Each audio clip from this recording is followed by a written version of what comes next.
Pengakuan Nenek Nasikah, viral dituding dibuang oleh anaknya ke Gria Lansia.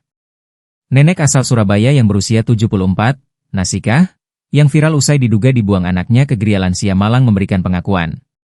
Kisah Fitria bersama saudaranya, Sri Rahayu, 42, yang mengantar ibunya, Nasikah, 74, ke Gria Lansia Husnul Hatimah Malang viral usai diunggah Ketua Yayasan Gria Lansia, Arif Chamra ke media sosial.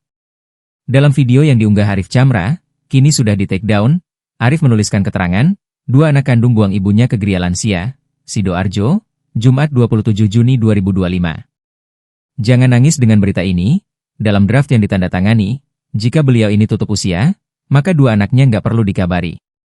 Nenek Nasikah pun membantah bahwa dia dibuang oleh anaknya.